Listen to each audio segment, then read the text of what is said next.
Hey guys, it's your boy, Ballface8020, back again with another great commentary. So, I assume you guys have been getting blasted on your YouTube, like recommended page, clips from that whatever podcast. Now, as far as I can tell, this podcast has been around for a while, right? Like at least a year, maybe more. So how come I'm only getting hit with clips with them in like the last month, maybe the last 2 months? Like a lot of clips. And it's like because I clicked on one of the things, like why was it even in my notifications to begin with? And then I click on one and now it's there like all the time. Like I would say for every notification I get about a comment or a response to a comment I made somewhere else, like I get like three notifications for the whatever podcast. Like something is going on. They're really pushing this shit. And I don't understand why. And the thing is there's like I mean Candace Owens has been on it and Ben Shapiro has multiple reactions to it. So like there's something like very astroturfed about this podcast because like I don't really see anything there. You know, you need to like sometimes something's just not for you, but like you know you understand like that it really does have appeal to some people. Like I'm gonna give you an example, like professional baseball doesn't do anything for me, doesn't do anything for a lot of people, but we all kind of get like, okay, some people like that. And you know, like NASCAR would be another example type thing.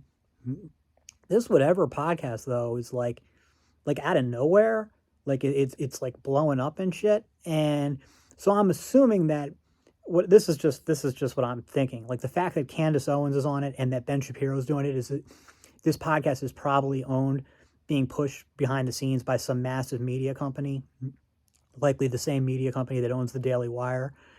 That's just my guess. And for all I know, this isn't like a secret or anything. Maybe this is all been like well known. I have no idea. I'm assuming you guys know more about it than me. But like, there's always been like at the same time, it is really filling a niche in the market because it's like you can't see like ABBA and Preach isn't really an option because ABBA and Preach are like it's a very small part of what they do. That stuff like they're not really and ABBA and Preach aren't really like they don't really buy into all that shit. They don't really like those guys aren't really into the like I don't think that they're like super anti red pill, but they're like they clearly don't really buy it. In fact, a lot of the stuff that the reason they even talk about it is because of like the drama they got sucked into with Fresh and the Fit. So they think, okay, well, what about Fresh and the Fit? There's a problem with the Fresh and the Fit is that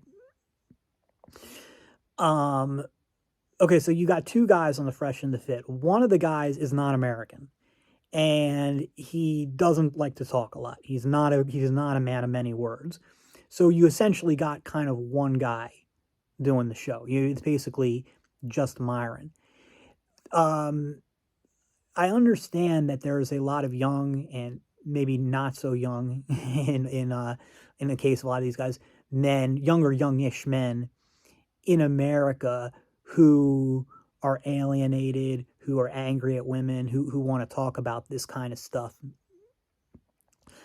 Myron is alienated in a bit of a different way than most guys who are going to be into that kind of content.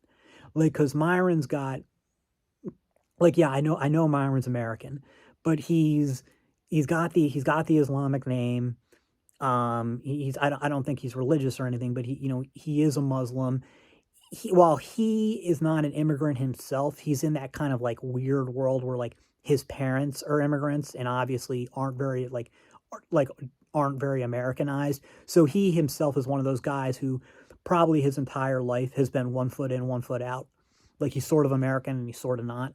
I don't, from what I've gathered from Myron, he does not identify very strongly with like his family's culture. I don't think he even really likes it.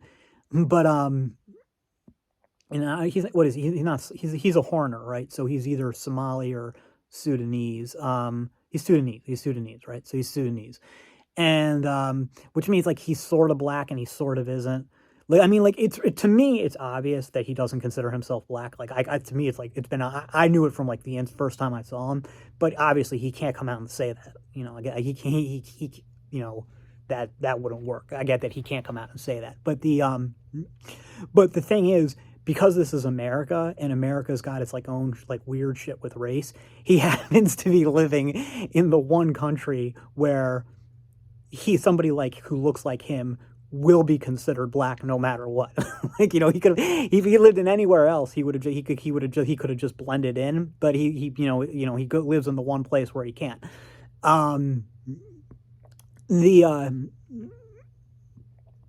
So anyway, so that's one thing is like a lot of the guys, like these younger guys who listen to Fresh and Fit. And by the way, I know guys who are like in relationships and aren't alienated, who don't have problems with women.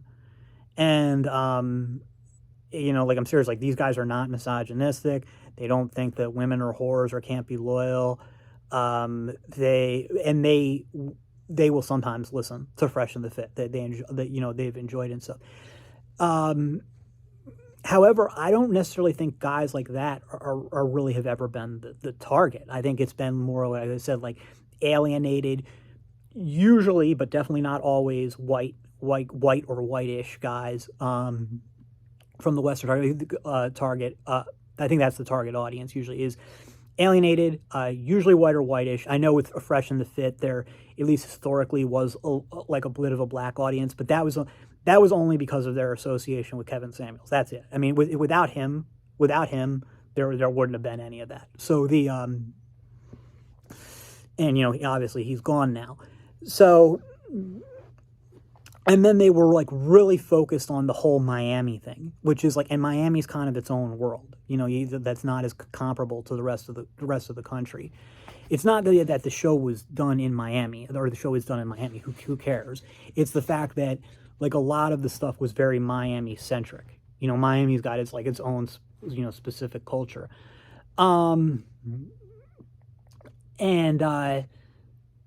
Another thing, I mean, I'm just giving you my opinion, but like a lot of these podcasts, like, yeah, I know it's just words, it's podcasts, but they get popular from being on YouTube and stuff.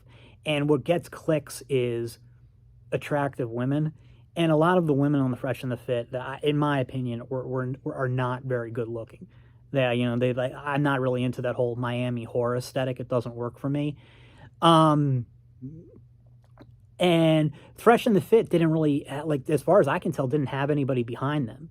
And if they did, they abandoned them because they keep doing dumb shit, And then this to me is the biggest problem with Fresh and the Fit, is that there has always, whatever you think about them, you can think they're the greatest ever, you can think they're the worst ever, somewhere in between. It's not about that.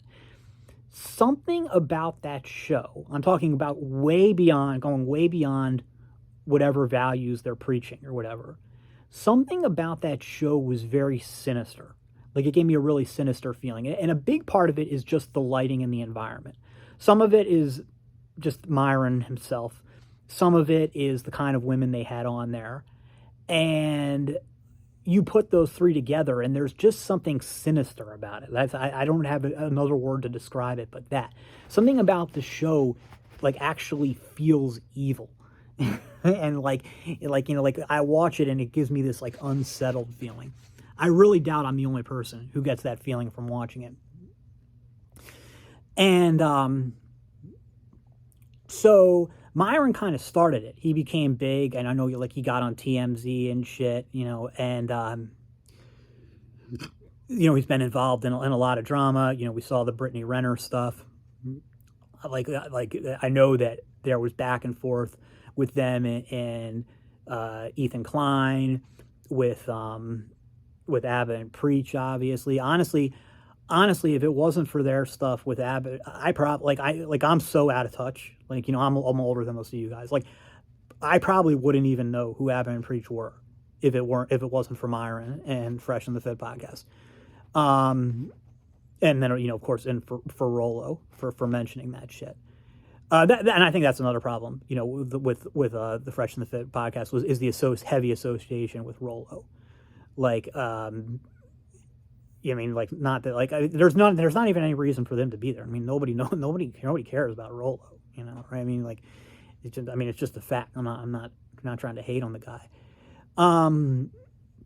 But, you know, and I know that this whole video is just a ramble fest, because it's like, I know I want to talk about this podcast, but I just don't know what I want to say about it. And so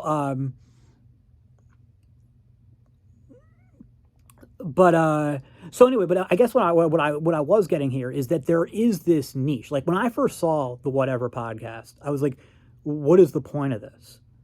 Like, this guy, the host, has got no charisma whatsoever. This isn't interesting at all. It's actually, you know, difficult to listen to. I think it's at least as difficult to listen to as Fresh and the Fit. Now, look, I know a lot of you guys, whether you admit it or not, like, have listened to, like, a lot of Fresh and the Fit, and there's no judgment there. You know, I just don't get how you do it. To me, Fresh and the Fit is painful to listen to. And I say the same thing for the Whatever podcast. So I was seeing it and I was like, why is this a thing? You know, like, what is this feeling? And then, you know, like, I'm thinking about it now. It's like, well, they're doing the same thing Fresh and the Fit does. But the thing is, Fresh and the Fit was kind of like an accidentally, all Fresh and the Fit did was show that niche was there, show that the market for this kind of content was there. They were never the best guys to be doing this kind of content. So you think, well, was this new guy the best guy? And at first I thought no, but, like, the more I watch it, the more I get. His name's Brian, and so I don't know what his last name is. You guys, look in the comments if you guys know anything about him or if he's been around for a while, you know, speak up, because, you know, I want to know more. But he's like such a, like, you see this guy and radiates not anger but bitterness, and bitterness towards women, you know, towards society. His aesthetic is like most, like, basic bitch white boy you'll ever see. And not that there's anything wrong with being a basic bitch white boy. I'm just saying that's what his aesthetic is, down to the whole, like, you know, masculinity maxing beard. You know, like, there's just, like, he's just like, because, like, Myron's at least, you know, Chad or Chad Light, you know, however you want to put it. I think, you know, like, Myron's, like, his personality is so bad that people just don't realize how good looking he actually is. But this guy has got, like, physically, like, yeah, I mean, yeah, he's like, looks like maybe he's a little bit bigger than average, and he's got a slightly, like, it looks to me, I can't tell how tall he is, but my guess is from looking at it, he's probably like 5'11", and his frame size is basically similar to Casey's. So his frame size is probably just like, he's probably just a little bit above average height and a little bit above average, you know, frame size. His face is, I mean, it's okay. You know, I don't know. I don't really know where I'd put it. I don't think it's a face that, like, women on dating apps would rate very well. But so, I mean, there's the aesthetic part. But the thing is, that's, like, in terms of, like, who he's trying to appeal to, it's a great look, because he's probably, even if you don't think of him that way, he probably does mog most of the audience out there, like most of his, like, target audience out there. And even the ones that he doesn't mog, his, like, aesthetically, there's, like, enough to respect there. You know what I'm saying? Like you couldn't have somebody who looked like me do that podcast. You know, you need somebody, like, there's, like, it's a very pathetic masculinity, but it's masculine nonetheless. So it's like pathetically masculine, which is exactly what they're going for. I've seen him get angry like a few times, but when he gets angry, he's not like, he doesn't like raise his voice and shout and stuff, but he's definitely angry about the way men are viewed and treated. Because there was this one time where he says something about, men being discriminated against or in stuff in society or stuff. And these two OnlyFans girls who are, and I'm sorry if I didn't already mention this, but one thing that this show does is it's got a much lighter, like the lighting is very good as opposed to Fresh and the Fit where the lighting is horrible. So it doesn't have that sinister vibe. Second of all, this guy is just like weird and like boring. He's not like, he doesn't have quite, he's creepy in a different way. He's not like Myron. Okay. He's a better vibe than Myron, as bad as his vibe is. But another thing is that they just get much hotter girls. They get some, I mean, why do I click on so many of their links? It's because the girls in the thumbs are so hot. That's the only reason. And, this guy then, sorry, I totally lost my train of thought. Oh, right. So he's talking to two girls like this really hot, but like, sort of like, I don't know if she was like half black. I think maybe she was half black, like this really hot half black chick and this one other girl. And he says that like thing about how like men are discriminated against or something. And they sort of like give this like grin, like what every reasonable person who was watching was thinking. They were thinking the same thing, and they gave each other that like smirk. And he was triggered AF. And you could tell he's like so he's talking, he's like, and you guys are smiling right now, like you could tell like he was really pissed. So like the anger and resentment with him is very genuine. So no, I mean, I see like on the surface the show seems dumb and he seems useless, but I get it. I mean, like I get it, and I don't get why anybody would. No, I get it. I get it. I really do get it. It's just, I think it's all really misplaced. Like that's not, like, I know that people can have hobbies and weird hobbies, but I don't think like, just like, what is this, every week, getting on there for 3-4 hours at a time, circle jerking about how OnlyFans girls are whores. I don't know. I would finally, even though I, like I said, I have no idea why I want to talk about this or what I want to say about this, what finally made me make this video was this girl he's got on, Layla Jenner, who's like this new girl of the porn scene.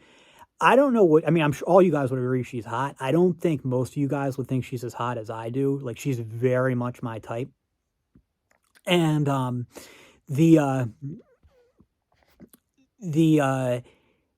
but she's like really good at playing the game. Like cause like, like Fresh and the Fit, get these clueless Miami girls on and, stomp them and bully them or whatever.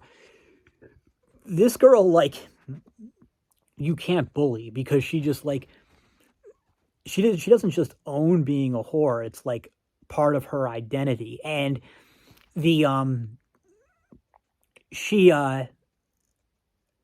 so she's got like something going on, like where like she's in some really weird relationship where like she's married to this older Mormon bishop who, but they don't actually sleep together. So she's, getting all her whoring out of her system in her 20s while she's literally doing porn, and she's sleeping with John Zerka. And then, so something's been going on the Whatever podcast of her flirting with Brian, the main guy. And she's like blatant about it, talking about like how she's attracted to him, how she wants to fuck him, stuff like that.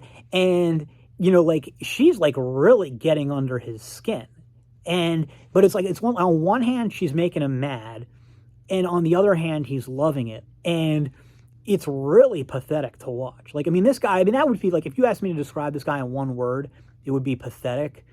And that was one thing I wanted to say, make sure I said in this video. It's like, you say whatever you want about Rollo, John Anthony, and Casey and stuff. It's like, but if you think those guys are bad, wait until you see the guys who are coming behind them. You know, because like this guy is worse than them. And so like she like tries, so she did this one thing where like she does this kind of like, you know, it kind of reminds me of like, did you guys ever, when you were in middle school or high school, have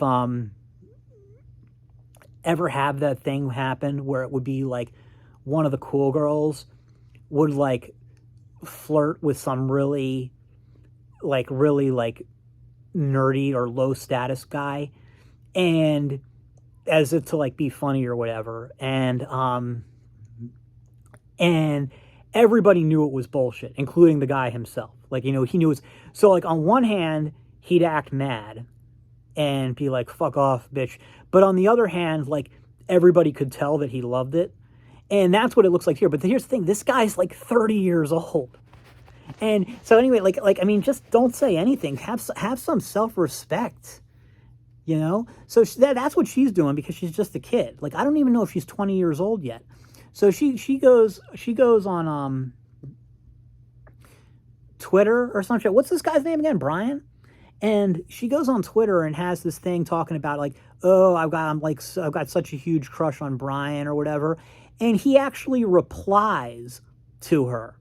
He replies to that tweet and says, I don't sleep with whores. And it's just like, dude, that's the kind of thing I would have done. We didn't have Twitter when I was a kid. That's the kind of thing I would have done to one of the cool girls if she had tried to do that to me when I was in like 7th grade. You know, 7th grade, you know, 12, 13 years old. And this is a grown man doing that? Like this middle school shit? Like, don't you have any self-respect? I mean, dude, no. I mean, that's, I guess, my biggest thing, is what jumps out to me about it. Like, why even talk about it at all? Just because of how pathetic that guy is. I don't hate him. I don't dislike him. I kind of wonder. I mean, I wouldn't be surprised if he has gotten with some decent looking girls, but he's just like, he's so pathetic, and it's just unfortunate to see. You know, when you see these guys who've got a lot going for them and then destroy themselves internally. Like, you know, like I said before, like with Casey has won. You know, Casey has won. You know, he's average height, at least average, slightly above average frame. I know you guys criticize his looks, and I agree he looks a little rough now. He's, you know, he needs to get more carbs in the diet. But the truth is, he had above average facial aesthetics, you know, for most of his life. He's got money, got average intelligence, doesn't really have charisma, but he has like an entrepreneur ability and an ability to gather followers. Like, yeah, they're like, not, maybe they're kind of nerdy followers, but he's like, I mean, like Cole is like a legit, you know, alpha Chad, and he kind of defers to his brother. So there's something there with Casey. None of us know what it is, but there's something there. And Casey's won, and he's a guy who's just destroyed himself internally. And as a guy like Brian has essentially, like, maybe he doesn't have all the things going for him that Casey does in terms of like the entrepreneurship and stuff. But on the other hand, he also has like a more like functional personality. And he's just destroying himself with this like completely meaningless bitterness. Now it's like, it's one thing for like the rehab room fan types to be bitter. Like, I get it, because they're like, they don't have that shit going for them in the looks department. So they're not able to like, so they're bitter because they just can't get anything going romantically. I'm not saying that bitterness is the right path for them, but I'm saying you get it. You know, you get where the frustration comes from. But the Caseys and the Bryans are angry about nothing, because it would be like, you can put Myron in there too. Like, what is it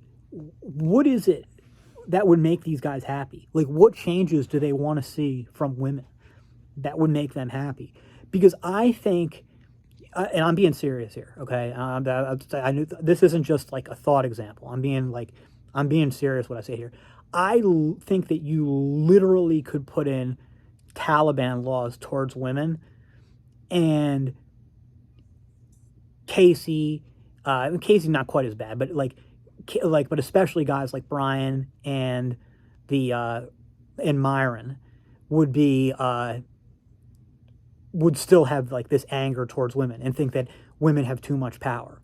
Like there's nothing that you could do to like get these guys are just inherently, like angry and dissatisfied. And like I said, it's, like I said, you can understand some people being angry and bitter, but like when there's people who are angry and bitter for no reason, and it's only hurting themselves, it's just you watch it, and I don't know if sad is the right word, because it's not like, like kids starving is sad. These guys making themselves miserable is, yeah, it's pathetic, but it's sad in a different way, because it's just like if a kid's starving somewhere, that's because we can't get the food to them. Like food distribution systems are fucked up and we can't get it there. But which is, it's bad and stuff, but it's like, it's weird to see like somebody, like people who've got so much going for them inflict all this suffering on themselves for no reason. Yeah, I don't get it. And that's all for now, and I'll see you in the next.